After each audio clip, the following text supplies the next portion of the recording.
질문, 탐진치 등 모든 번뇌는 바로 나 자신 때문에 일어나는 일들입니다. 만약 내가 없다면 이 모든 문제들도 사라질까요? 무아가 곧 깨달음인가요? 답변. 소승불교에서는 나의 문제를 근본적으로 해결하는 것을 깨달음이라고 말합니다. 그렇기 때문에 저 무하가라한에 이르면 내가 나 자신에게 해야 할 일을 모두 마쳤다라고 말합니다. 근본적인 해결이란 결국 무슨 말일까요? 잎과 가지를 자르고 다시 뿌리까지 끊어내는 것을 말합니다. 저 잎과 가지를 자르는 것을 번뇌를 굴복시켰다고 표현합니다. 그러나 그것은 언제든지 다시 자랄 수 있습니다. 그것은 단지 잠시 억제하고 눌러놓은 것일 뿐입니다. 이 문제를 근본적으로 해결하기 위해서는 저 뿌리 자체를 뽑아내야 합니다. 이것을 불교에서는 영원히 끊는다고 표현합니다. 이처럼 번뇌를 끊는 과정에는 크게 두 단계가 있는 것입니다.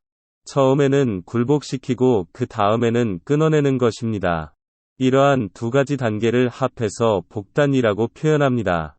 저나 자신과 관련한 번뇌의 굴복과 단멸은 결정적으로 번부와 성인을 구분짓게 합니다. 번부라도 번뇌를 굴복시킬 수 있습니다. 그러나 그것을 영원히 끊어내지는 못합니다. 그런데 여기에서 많은 수행자들이 자기 착각을 일으키고 있습니다. 그저 잠시 굴복시킨 것을 가지고 마치 영원히 끊어낸 것처럼 착각한다는 것입니다. 그가 굴복시킨 자신이란 어떤 자신일까요? 도대체 어떤 자신을 굴복시켰기에 그것을 마치 깨달음처럼 여기는 것일까요? 그가 굴복시켰다고 말하는 자신이란 사실 태어나서 지금까지 줄곧 자기 자신이라고 믿고 싶었던 이미지에 지나지 않습니다. 그는 살면서 많은 소리를 들었을 것입니다. 예컨대 너는 장남이다. 너는 재능이 있다. 너는 멋진 놈이다. 너는 착한 사람이다. 나는 공부를 잘한다. 나는 친절한 사람이다. 나는 부장이다. 나는 회장이다. 나는 스승이다 등등의 말을 반복하다 보면 어느새 그것이 그 사람 자체가 되는 것입니다. 이처럼 주변 사람들, 사회로부터 불리고 스스로 이미지로 굳히면서 그것을 곧 자신이라고 확신하게 되는 것입니다. 그리하여 그 이미지를 항상 마음의 중심에 두고서 매 순간 상기하며 그것으로 현재를 마주하여 얼굴을 드러내는 것입니다. 그것은 일종의 가면인 것입니다. 그리고 그것은 거기에서 그치지 않습니다.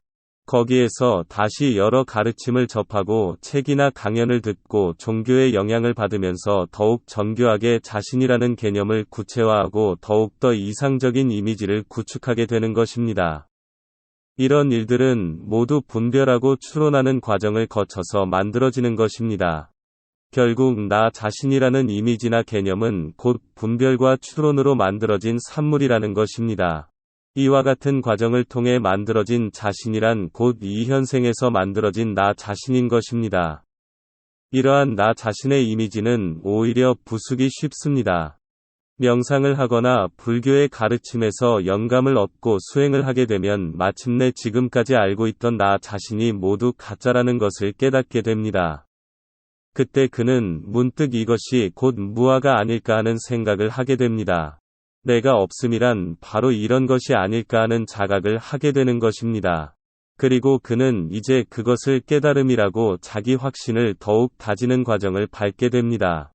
결국 깨달음은 이렇게 만들어지는 것입니다. 그러나 그러한 깨달음은 저 아라한의 깨달음도 아니고 부처의 깨달음도 아니라는 것을 기억해야 합니다.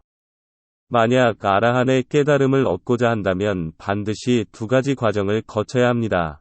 첫째는 번뇌를 굴복시키는 번부의 단계이고, 둘째는 번뇌를 영원히 끊는 성인의 단계입니다.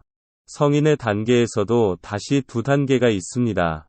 첫째는 현생의 가짜 자신을 부수는 단계이고 둘째는 무한억겁에 만들어진 자아를 부수는 단계입니다. 그리고 이제 이 모든 과정을 거쳐서 근본적으로 끊어냈다면 그는 틀림없이 불교에 귀의하고 오로지 부처의 가르침에 귀를 기울이게 될 것입니다. 그런데 만약 그 시점에서 방향을 돌려 세상으로 나가서 사람을 모으고 주장을 세운다면 그는 틀림없이 약장사가 될 것입니다.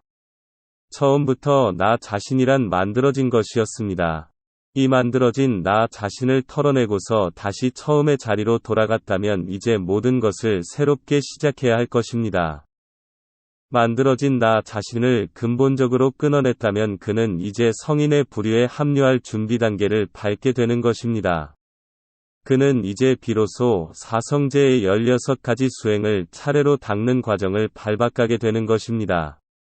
만약 이러한 과정을 밟지 않는다면 무한 억겁에 걸쳐 윤회하면서 만들어진 가짜 자신을 타파하지 못할 것입니다. 그럼에도 불구하고 그저 현생에서 만들어진 거짓 자아를 잠시 굴복시키고서 세상을 향해 약을 판다면 그는 과연 무엇을 위하는 것일까요? 자신을 위한다면 아직 자신을 내려놓지 못한 것이고 남을 위한다면 반드시 보살행을 닦아야 할 것입니다.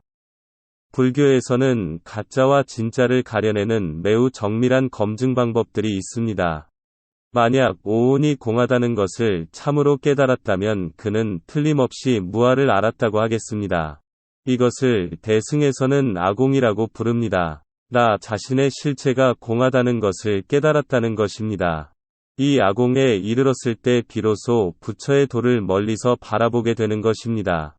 마치 설산을 멀리서 바라보는 것과 같은 것입니다. 아공에 이르렀다는 것은 곧 오온이 공하다는 것을 알았다는 것입니다. 오온이 곧 나이고 나가 곧 오온이기 때문입니다. 그저 내가 공하다고 말로만 해서는 안 됩니다. 내가 공하다는 것은 곧 색수상 행식이 모두 공하다는 것을 깨달았다는 것을 의미합니다.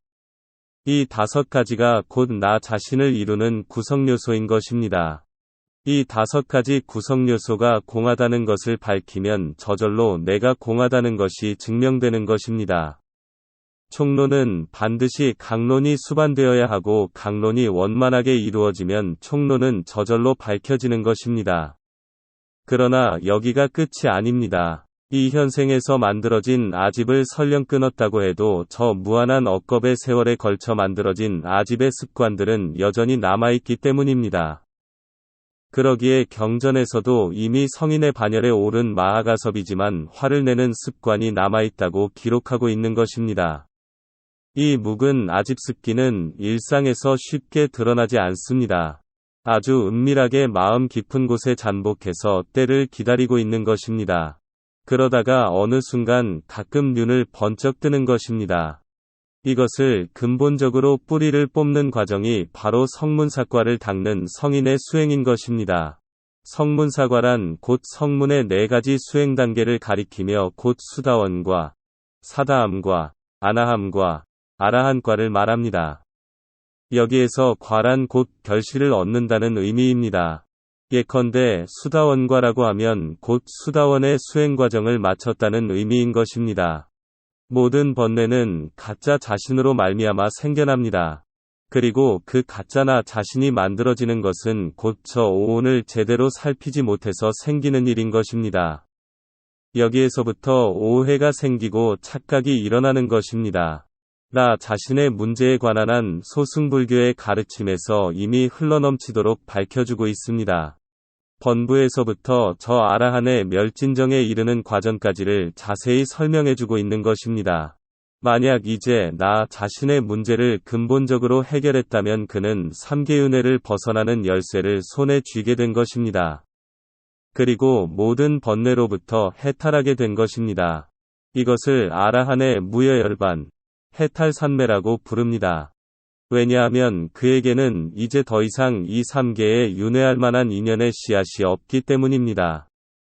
여기까지를 설명했어도 아직 대승불교와 선의 세계에 대해서는 한마디도 제대로 하지 못했습니다.